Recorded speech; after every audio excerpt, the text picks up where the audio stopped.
Alors bonjour sama gars yi j'espère que yéen a ngi si jàmm bu baax tey dañuy ñëw pour commencer suñu formation développement front-end parcours complet en wolof pour vous dire que formation bi moom la ñu naan développeur devenir développeur front-end en moins de 3 mois. Si projet bi dinañ def HTML CSS mooy base développement web bi dinañ def aussi JavaScript parce que moom la ñu utiliser ak React parce que React c'est JavaScript la base pour développement front-end bi. En plus aussi tamit dinañ utiliser wàlla Bootstrap pour animation yeeg style beeg genre yooyu noonu quoi boole koog CSS. Pour vous dire aussi tamit si biir formation bi dinañ réaliser benn projet bi ñu naan créer un mini réseau social maanaam dañuy créer benn genre réseau social bu ndaw pour appliquer lépp lu ñu jot a jàng si formation bi. Mais aussi prix bi di ngeen am possibilité par exemple jënd formation bi par chapitre à partir de 500 francs par chapitre maanaam chapitre bu nekk day am prix boppam. À partir de 500 francs le chapitre yi su leen neexee aussi tamit mën ngeen jënd formation complète sur la plateforme sennumerics.com directement. Maintenant tey pour commencer dañuy xool li ñu naan introduction au développement HTML. Du coup la première chose bi ngeen war a njëkk a xam mooy que ne HTML nekkul langage de programmation mais juste dafa nekk benn langage boo xamante ni moom la langage de balisage la maanaam comme soo leen duggee si benn site internet. Structure bi li ngeen di gis comme li ngeen di gis par exemple bon ma duggee fii comme supposons suñ plateforme de formation bi mooy base bi structure bi li nekk si ginnaaw comme écriture yeeg genre yooyu noonu bind yeeg photo yi ngeen di gis lépp si ginnaaw HTML mooy daw si ginnaaw quoi. Par contre li tax mu dynamique comme par exemple animation yeeg yooyu yëpp loolu partie JavaScript bi la léegi bu fekkee comme ay wàllum gestion base de données yeeg yooyu noonu loolu si ginnaaw la quoi ak ay langage back-end.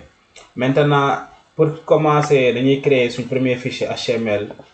comment ça se passe bu fekkee da ngeen yor Visual Studio Code bon mën ngeen ko télécharger directement mën ngeen taper fii nii download VS Code après fii nii da ngeen ko mën a télécharger directement. Léegi une fois que ngeen installé Visual Studio Code mi ngi pour Windows da ngeen di ñëw directement fii léegi fii am na benn genre icône plus bi fi nekk mooy premier moom ngeen di bës ngeen créer seen premier fichier HTML. Maintenant soo leen di créer seen fichier HTML fichier bi forcément daa war a jeexee point HTML mën ngeen koy tuddee lu leen neex mën ngeen bind par exemple index point li si ëpp solo mooy point HTML bi maanaam chaque fichier HTML daa war a am fin bi lii la war a jeexee quoi point HTML. voilà du coup ins bi nii créer la suñ premier fichier HTML après li ñuy def mooy dañuy xool naan structure de base pour benn site web site boo leen gis day am structure de base bii nii mi ngi si du coup suñ bëggee indi structure de base si HTML dañuy tapé doc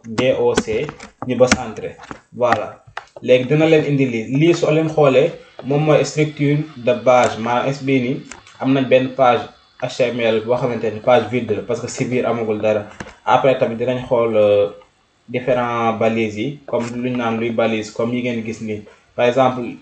foo leen gisee comme par exemple crochet ouvrante par exemple nii moom lañ naan ay balises quoi comme yi ngeen gis ni lii mën nañ ni balise body la lii balise head lii balise title balise meta mais dafa am ñaari façon balise dafa am lañ naan ay balise fermante ak ay balise par exemple ouvrante comme par exemple fii nii balise bi soo leen xoolee gis ngeen moom benn partie bi kese la am quoi par rapport ak body gis ngeen soo leen xoolee body bi fii daa am benn anti-slash ak ñaari crochet par contre gis ngeen balise meta bii nii amul loolu noonu du coup yii nii dañ naan ay balise fermante wala ay balise auto fermante quoi yii nii ay balise ouvrante kese la parce que maanaam amul ay du tëju quoi amul fermeture ak genre yooyu noonu. voilà léegi soo leen xoolee lii nii toujours page HTML wala site boo leen mënti créer forcément daa war am structure de base bii nii léegi fii balise meta bi fii la ñuy préciser comme encodage caractères yeeg genre yooyu noonu lii pour que comme par exemple site bi di mën a adapté wu responsive bi muy mën a adapté wu si téléphone yeeg yëpp facilement la quoi mais lii lépp soxla woo leen koo comprendre réellement fii nii li fi ëpp solo mooy title bii nii titre bi. léegi avant ñoo aller plus loin bon dañuy lancer d'abord suñ fichier HTML bi pour xoolal moo fi nekk et pour ce faire dañuy télécharger li ñu naan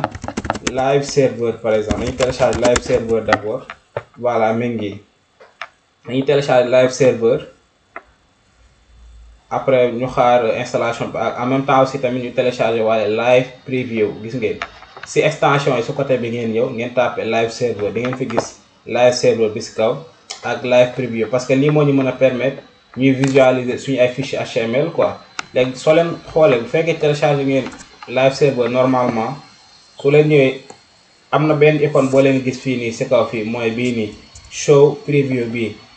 voilà gis ngeen moom moo nekk nii lii nii moom moo ñuy won suñ page HTML bi ñu nekk di créer mais soo leen xoolee actuellement fii nii titre par exemple mooy title document moo fi nekk quoi c'est-à-dire moom moo nekk fii si kaw soo leen xoolee si kaw fii ñu bind document parce que lii moo fi nekk quoi léegi lii moo ñu fi ëppal solo si kaw fii léegi mën nañ ko modifier par exemple bind si premier programme HTML par exemple gis ngeen soo leen xoolee si kaw automatiquement fii dafa adapté wu quoi lii mooy suñ première balise bi ñu gën a intéressé ka mooy balise title. maintenant HTML dañoo am ay balises yu bëri lañ am nañ li ñu naan balise P mooy comme paragraphe comme soo leen bëggee bind benn paragraphe wala benn texte bu xaw a gàtt genre yooyu noonu mën nga utiliser li ñu naan balise P. léegi suñ ko bëggee bind da ngeen di tapé P rek si clavier bi gis ngeen après VS Code moom dina leen indi liste bi après ngeen bës entrée moom automatiquement mu créé leen benn balise gis ngeen benn balise paragraphe après si biir balise bi ngeen di bind lu leen neex quoi comme par exemple bonjour tout le monde lii benn paragraphe bu simple la quoi buy dire bonjour tout le monde. après aussi am nañ li ñu naan balise H yi moom bokkul parce que fekkee balise P la benn P kese moo am mais fekkee ay balise H la am nañ li ñu naan H2 H1 H2 H3 H4 H5 ba H6 la yem quoi.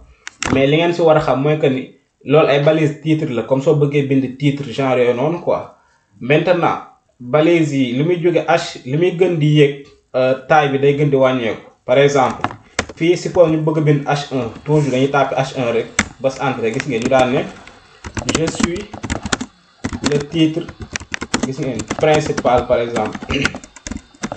gis ngeen am nañ par exemple je suis le titre principal lii nii mooy comme première balise H1. maintenant mën nañ dem balise H2 ñu tapé je suis le titre secondaire gis ngeen après ñu demaat H3 aussi bon H3 bon H4 aussi ba H6 quoi voilà H3 H4 H5 H6 voilà gis ngeen soo leen xoolee fii nii am nañ suñ benn premier paragraphe mooy P pour bind par exemple bonjour tout le monde moom paragraphe la à part. après soo leen xoolee yii H yi nii mooy li ma leen doon wax ay balise titre la c'est-à-dire comme soo leen bëggee bind benn titre comme fii nii gis ngeen su ñëwee si page bi mën nañ supposer ne que lii nii par exemple lii benn balise titre la par exemple quoi. su ñëwee suñ plateforme de formation bi mën nañ ne lii tamit benn balise titre la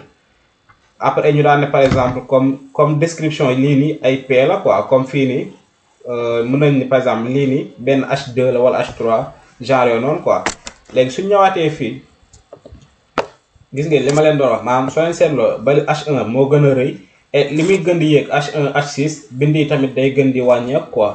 parce que bokkul exactement H1 moom mooy gën a rëy après H2 topp si H3 ba H6 quoi.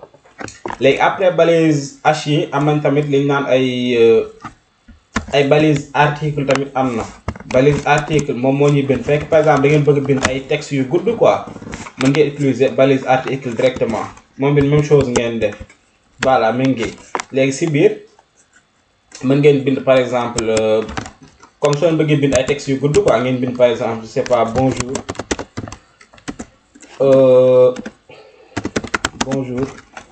après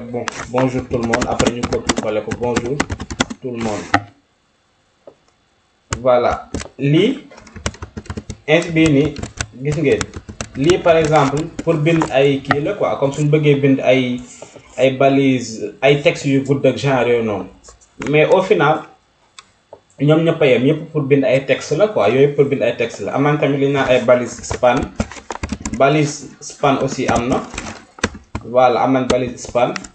moom it gis ngeen comme moo presque comme paragraphe yi ñoo yem quoi sauf que balise span fi ñu koy gën a utiliser mooy bu fekkee par exemple des fois da ngeen a bëgg a bind benn texte bu gàtt quoi wala benn mot genre yooyu noonu souvent span la ñu utiliser quoi comme fii nii souvent span la ñuy utiliser. après ça am na li ñu naan aussi balise am na ay balise comme yoo xam ne pour styliser la comme balise strong am nañ balise bon dañuy ouvrir crochet bi ñu bind strong après ñu tëj ko gis ngeen fii nii am nañ li ñu naan balise strong moom pour bind benn texte en gras la quoi ñu daan ne par exemple bonjour tout le monde gis ngeen soo leen xoolee texte bi ni en gras la ko def quoi moom balise strong la mooy comme soo leen bëggee bind benn texte en gras. après am na li ñu naan balise par exemple marque bu fekkee da ngeen bëgg a souligner comme benn affaire quoi comme fii nii gis ngeen soo leen xoolee ci kaw fii su ñëwee balise marque bii nii daa bind texte bi fii en jaune quoi parce que moom lañ naan balise marque moom soo leen bëggee souligner benn texte la. del bii nii mooy comme par exemple soo leen bëggee barrer benn mot wala benn texte aussi même chose quoi mais soo leen seetloo fii bind yi ñoom ñëpp dañoo taxaloo nekk ci benn ligne du coup fii dañuy gis beneen balise bu bees bu ñu naan balise BR mooy break mooy comme soo leen bëggee dem à la ligne balise BR ngeen utiliser quoi gis ngeen moom nag amul balise ouvrante c'est-à-dire maanaam du tijjeeku quoi comme ay H yi nii moom benn kese lay am benn crochet kese lay am slash bi ak crochet fermante bi quoi. du coup moom pour soo leen bëggee dem à la ligne la léegi mën nañ ko defaat fii nii tamit par exemple fii benn BR gis ngeen pour dem à la ligne mi ngi nii gis ngeen toujours daf ñu yóbbu à la ligne. après tamit am ngeen beneen façon balise bi ñu naan par exemple balise HR boobu tamit daf ñu yóbbu à la ligne mais day defaal tamit benn trait de soulignement en bas quoi. du coup mën nañ ñëw ñu daan par exemple HR comme BR la rek yaa ne ni HR gis ngeen. soo xoolee cette fois-ci daf ñu defal fii benn trait lii nii ay balise HR moom moo koy def quoi comme moom moo ñu yóbbu à la ligne en même temps aussi tamit defaraal benn trait de soulignement ak genre yooyu noonu quoi. léegi fii amaana tamit yenn façon balise am na ay balise EM par exemple EM tamit am na voilà comme soo bëggee texte bi mu nekk par exemple en italique quoi maanaam bind bi tëdd ak genre yooyu noonu loolu tamit existé na. après aussi am na tamit yeneen façon balise comme liñ naan ay balise am na ay div am na ay balise div am na tamit liñ naan ay balise section am na ay balise section am na tamit liñ naan aussi voilà bon maintenant d'abord fii nii lañu war a xam mooy que balise div yi nii comme par exemple moom bokkul ay nekkul pour bind texte nii simplement mais moom li muy jariñ mooy comme par exemple bu fekkee da ngeen bëgg a bind bloc élément quoi comme fii nii élément bii nii yëpp nii comme élément bii ngeen di gis nii wala par exemple fii su ñëwee sur la plateforme gis ngeen xam nga fii dañoo am benn contenu bu gudd bu am plusieurs éléments lii mën nañ ko considérer comme benn div par exemple gis ngeen mën nañ ko aussi tamit considérer comme benn section maanaam section ak div pour bind ay bloc d'éléments la comme pour remplir page beeg genre yooyu noonu quoi. foofu la ñuy gën a utiliser div ak section wala genre noonu maintenant en gros pour écrire du texte simplement balise yi la ñuy gën a utiliser balise P yi H yi bon article yi rarement lañ koy utiliser strong yi nii bon yi tamit des fois mën nañ ko utiliser quoi mais pas tout le temps. après am nañ li ñu naan tamit ay div ay section pour remplir contenu page beeg genre noonu créer ay bloc éléments tout ça. am nañ tamit yeneen façon balise mais après au fil du temps. ça dépend si li ñuy gën di soxla balise yi dinañ gën di jàng ay balise yu bees quoi. alors li moo nekkoon tey suñu introduction HTML bi concernant découverte HTML balise yi utilisation bi ak tamit suñu ay premier exemple quoi comme ni ngeen ko gisee nii jaa ngeen jëf.